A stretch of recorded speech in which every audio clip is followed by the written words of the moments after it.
Hi hello నమస్తే welcome to Suman TV. నేను మానస. ఈ మధ్య కాలంలో వర్కింగ్ పీపుల్ ఎవరైతే ఎక్కువగా కూర్చున్న దగ్గరే వర్క్ చేస్తూ ఉంటారో, లైక్ సాఫ్ట్వేర్ కావచ్చు, డ్రైవర్స్ కావచ్చు, ఇలాంటి వాళ్ళకి వచ్చేటువంటి ముఖ్యమైన సమస్యల్లో టెయిల్ బోన్ సమస్య కూడా మనం ఎక్కువగా మాట్లాడుకోవాలి. ఎందుకంటే అది చాలా విపరీతమైన పెయిన్ ఉంటుంది అంటున్నారు. మరి దీనికి ఎలాంటి ట్రీట్మెంట్స్ ఉంటాయి, ఒకసారి వస్తే కనుక ప్రాబ్లమ్ సాల్వ్ అవుతుందా, ఆయుర్వేదిక్ లో ఏమైనా ట్రీట్మెంట్స్ ఉన్నాయా అనే విషయాలు మనం తెలుసుకుందాం. మనతో పాటు ఉన్నారు KSAC hospital founder doctor సాజీ D'Souza గారు.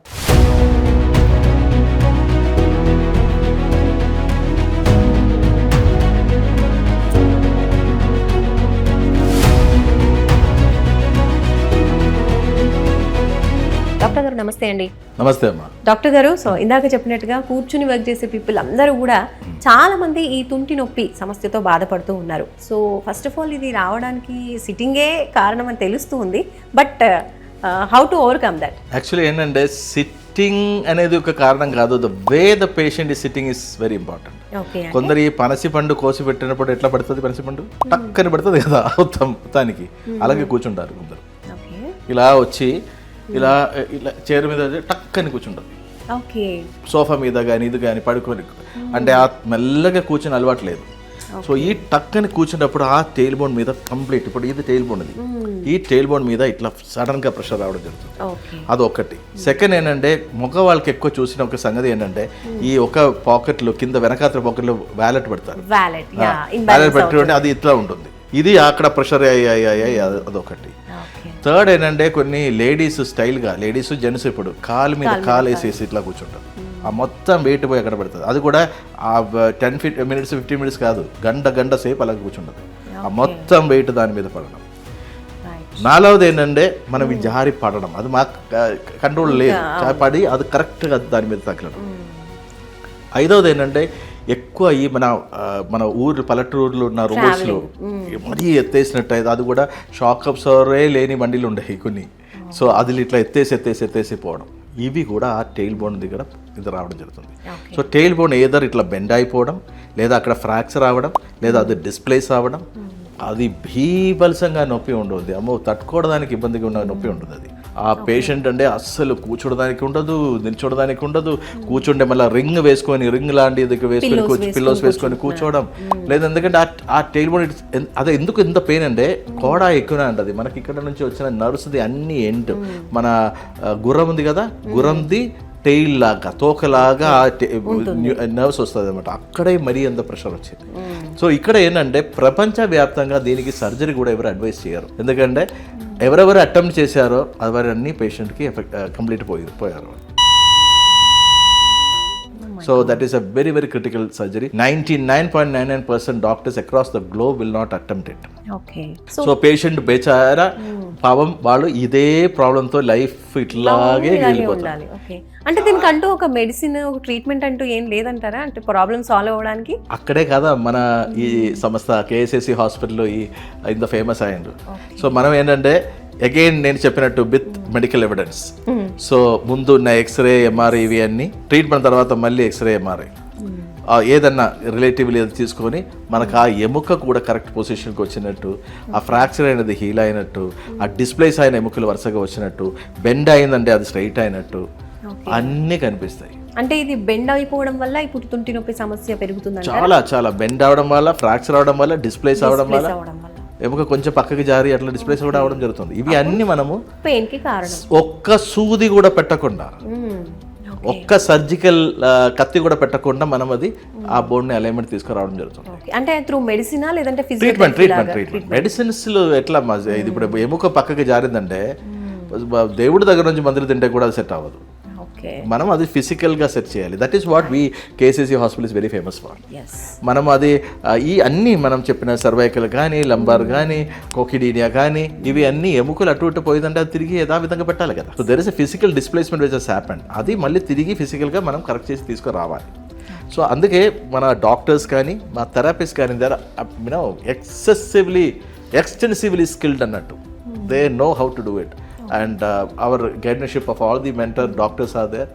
We have the best team andi. ఇప్పుడు ఫర్ సపోజ్ కొంతమంది టెయిల్ బోన్ కి కూడా మనము అంటే చిన్న సమస్య కదా అనుకోవడం, ఆ పిల్లో మీరు చెప్పినట్టుగా సిట్టింగ్ లో స్మాల్ పిల్లోస్ వేసుకొని కూర్చోవడం, ఇలా చేస్తూ ప్రాబ్లమ్ని కొంచెం తగ్గించుకుంటే కనుక వాళ్ళు అలా కంటిన్యూ అయిపోవచ్చా, లేదంటే ఇలా నెగ్లెక్ట్ చేయడం వల్ల ఇంకేమైనా పెద్ద ప్రాబ్లం వచ్చే తప్పకుండా పెద్ద ప్రాబ్లం అవుతుంది. ఫస్ట్ పెద్ద ప్రాబ్లం అవడం దానికి పక్కన పెట్టండి. చిన్న పిల్లల్ని మనం ఎక్కడైనా తీసుకుపోతే బాటిల్ పాలు తీసుకువెళ్తుంది కదా, ఏంటి నిప్పులు బాటిల్ పాలు అయినా తీసుకెళ్తే పాప ఎప్పుడు ఏడుస్తుందో తెలియదు అదే ఇవ్వడానికి. అలాగే ఇట్లాంటి పేషెంట్ తీసుకుపోతే ఆ రింగ్ పిల్ల కూడా తీసుకువెళ్ళాలి కదా, ఎక్కడ పోతే కూడా. సో ఇక్కడ వేరొకటి సొంతం ఆ ఒక నొప్పి భరించడం అది బీభత్సంగా ఉంటుంది. సెకండ్ ఏంటి అందరికి తెలిసి కూడా పోతుంది కదా, బయట అందరికి ఏంటి మీకు నాకు ఇది లేకుండా కూర్చోవడం ఇబ్బంది. బాబు ఆ పేషెంట్ ఇప్పుడు మన కన్సల్టేషన్కి వస్తే కూర్చోరు, నిల్చొని ఉంటుంది, కూర్చుంటే ప్రాణం పోయినట్టు నొప్పి వస్తుంది. సో అది కూడా మనం చక్కగా తగ్గించడం అవుతుంది. సో మీకు ఎవరికన్నా అది ఇంగ్లీష్లో దానికి పేరు అంటే కాకిడీనియా అంటది. సో అలాంటి ప్రాబ్లమ్స్తో మీకు ఎవరికన్నా ఏదైనా ఇబ్బంది ఉండే దయచేసి టెన్షన్ వద్దు, భయం వద్దు, ఆందోళన వద్దు. ఎట్టు విధంగా మీరు అయ్యో ఇది తగ్గలేని సమస్య కదా అని ఒక భావన కూడా ఈ రోజు తీసి పాడేసేయాలి. మేమున్నాము మీ వెనకాతల, మీకు తగ్గించే బాధ్యత మనది. ఓకే, అది తగ్గిపోయిందా లేదా అని మళ్ళీ మీకు రిపోర్ట్ తీసి చూస్తే మీకు కూడా తెలిసిపోతుంది. ఓకే, ఇప్పుడు మామూలుగా లైఫ్ స్టైల్లో చాలా మంది ఫిజికల్ యాక్టివిటీ, యోగా కావచ్చు, ఎక్సర్సైజెస్ ఇలాంటివి చేస్తూ ఉంటారు కదా, మరి ఇలాంటి టెయిల్ బోన్ ప్రాబ్లం ఉన్న వాళ్ళు నార్మల్ పర్సన్స్ లాగే ఆ ఎక్సర్సైజెస్ అని చేసుకోవచ్చు అంటారా? చేయకూడదు. అంటే ఎందుకంటే అది మళ్ళీ వర్స్ అయితే పోయింది కదా. సో ఫస్ట్ ప్రాబ్లమ్ సాల్వ్ చేసుకుని అబ్సల్యూట్లీ see మా yoga or any exercise for the matter of fact మామూలు ఉన్న వ్యక్తిని ఫిజికలీ ఫిట్ చేయడానికి, ఫిట్గా ఉంచడానికి. జబ్బు ఉన్న వాళ్ళని treatment, yoga and exercise are not treatments. Of course yoga వల్ల మనకి మనసు మీద కంట్రోల్ వస్తుంది. ఎందుకంటే మన మనసు ఎప్పుడు సీతకు ఒక చిలకలాగా ఉంటుంది. సో దాన్ని ఒక కంట్రోల్ పెట్టడం అనేది యోగాతో. అందుకే యోగి అంటది, సన్యాసి, నిజమైన సన్యాసికి యోగి అంటది. ఎందుకంటే యోగంని సాధించిన వాళ్ళు. సో వాళ్ళ మీద ఏ ప్రాబ్లం ఉంటే కూడా ఏమీ ఫరక్ పడదు వాళ్ళకి ఎట్టు విధంగా వాళ్ళని మనం ఇమోషనల్లీ కానీ ఫిజికలీ కానీ ఏం టార్చర్ చేయలేము. They are into that level. That is beauty of yoga. So yoga is wonderful part of Ayurveda. Everybody అంటే, కానీ మనం జబ్బు ఉన్నప్పుడు చేయకూడదు, జబ్బు తగ్గిన తర్వాత చేయాలి. మనం కాకిడీనియా గురించి మాట్లాడాం కదా. సో అక్కడ ఈ టెయిల్ బోన్, కాకిడీనియా టెయిల్ బోన్ ఆ దగ్గర విపరీతంగా పెయిన్ రావడమే కాకిడీనియా. ఓకే, అది దానికి పెయిన్కి కారణం ఏంటంటే ఆ బోన్ కొంచెం టెయిల్ బోన్ కొద్దిగా ఇట్లా బెండ్ అవ్వడం లేదా పక్కకి స్లిప్ అవ్వడం. ఓకే, అక్కడ మరీ అంత పిచ్చిగా వాపు రావడం. అదేవిధంగా మనం కూర్చోవడం కుదరదు, నిల్చోవడం కుదరదు, అటు ఇటు పడుకున్నప్పుడు మలకడం కుదరదు. ఈ రింగ్ వేసుకొని చాలామంది కూర్చున్నారు చూస్తారండి, అంత భయంకరమైన పెయిన్. సో ఇక్కడ ఇవి అన్నీ మనం క్లియర్ చేసాము. ఇంకా ఒక అద్భుతమైన ఒక రికవరీ ప్రాసెస్ నేను చూపిస్తాను. ఎక్కడ ఆ టెయిల్ బోన్ ఫ్రాక్చర్ అయిన కేసు కూడా మనము కంప్లీట్ తిరిగి తీసుకొచ్చే కేసెస్. మీరు ఇక్కడ చూడండి, ఈ patient x ray of coccyx ఏపిఎన్ lateral వ్యూలో ఇంప్రెషన్ చూడండి, fracture not involving the coccyx, suggestive of fracture.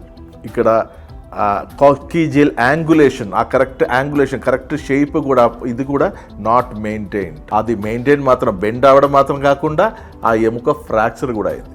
So ఇదే పేషెంట్ది మన ట్రీట్మెంట్ అయిపోయినాక ఇప్పుడు చూడండి ఎలా ఉందనేది. No obvious fracture seen,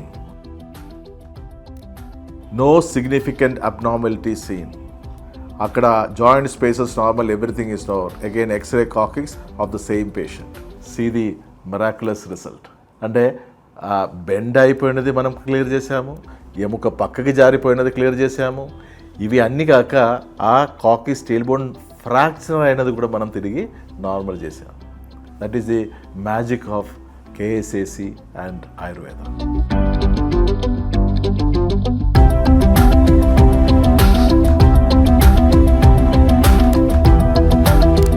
doctor గారు, thank you so much. Thank you. So చూస్తున్నారు కదండి, టెయిల్ బోన్ సమస్యతో బాధపడే వాళ్ళకి కూడా సర్జరీ లేకుండానే ఇక్కడ ఆయుర్వేదిక్ ట్రీట్మెంట్తో కనుక 100% ప్రాబ్లం అనేది సాల్వ్ అవుతుంది అని చెప్తూ ఉన్నారు. అండ్ ఇలాంటి ప్రాబ్లమ్స్తో చిన్న సమస్యే కదా, దీనికి కూడా హాస్పిటల్కి వెళ్ళాలా అనుకునే వాళ్ళు కూడా చాలామంది ఉంటారు. సో అలాంటి వాళ్ళందరూ కూడా హ్యాపీగా ఆయుర్వేదిక్ హాస్పిటల్, మన కేఎస్ఏసి హాస్పిటల్కి వచ్చారంటే కనుక మీ ప్రాబ్లం చాలా ఈజీగా సాల్వ్ అయిపోతుంది. అండ్ బిఫోర్ అంతకుముందు ఏ విధంగా ఉండేవాళ్ళో మీ లైఫ్ స్టైల్ అలా ఎంజాయ్ చేయొచ్చు అనమాట. ఇంకేమైనా మీకు డౌట్స్ ఉన్నా, లేదంటే టెయిల్బోన్కి సంబంధించిన ట్రీట్మెంట్ గురించి కావచ్చు, అదర్ హెల్త్ ప్రాబ్లమ్స్ గురించి కూడా, ఇక్కడ ట్రీట్మెంట్ ఎలా ఉంటుంది, మీ ప్రాబ్లం ఏ విధంగా ఉంది అనే విషయాలు కూడా మీరు కాల్ చేసి తెలుసుకోవచ్చు. ఇంకా ఫర్దర్ ఇన్ఫర్మేషన్ తెలుసుకోవచ్చు. ఒకసారి హాస్పిటల్కి కూడా మీరు విజిట్ చేయొచ్చు. చూస్తూనే ఉండండి సుమన్ టీవీ. ఫర్దర్ ఇన్ఫర్మేషన్ కోసం స్క్రీన్ పైన కనిపించేటువంటి నంబర్కి కాల్ చేయండి. చూస్తూనే ఉండండి సుమన్ టీవీ. నా పేరు ఆర్ శాంత. నేను హైదరాబాద్లోని కుక్కట్పల్లి జగదిగుట్ట ప్రాంతంలో ఉంటాను. నేను వెన్నుముక మరియు టేల్బోన్ గురించి చాలా బాధపడుతుంటే పెయిన్ వచ్చేది. హైదరాబాద్లో వివిధ హాస్పిటల్లో తిరిగాను, కానీ నాకు ఇక్కడ ట్రీట్మెంట్ సరిగా లేదు. నేను గూగుల్లో సెర్చ్ చేయగా డాక్టర్ సాజీ డిజౌజా ఈ కేఎస్ఏసి ఆయుర్వేద హాస్పిటల్లో కనుక్కొని ఇక్కడ వచ్చాను. బంజారా హిల్స్ రోడ్ నెంబర్ 1లో వచ్చి సార్ని కలిసిన తర్వాత 14 days ట్రీట్మెంట్ చేశారు. ట్రీట్మెంట్ చేసిన తర్వాత నాకు ఇప్పటివరకు అయితే పెయిన్ అనేది లేదు, మంచిగా అయింది. నాకు ట్రీట్మెంట్ చేసిన డాక్టర్ కానీ వారి బృందానికి మరి థ్యాంక్స్ చెప్తున్నాను. హాయ్ అండి, నా పేరు మల్లేష్. నేను ఇక్కడ బోన్ ప్రాబ్లం గురించి వచ్చాను. కేఎస్ఏఎస్ హాస్పిటల్ ఇన్స్టాగ్రామ్స్లో చూసి సార్ దగ్గరకు రావడం జరిగింది. దాని ద్వారా ఇప్పుడు మొత్తం కంప్లీట్ అయిపోయింది. నాకు చూసిన డాక్టర్కి, థెరపీకి ధన్యవాదాలు.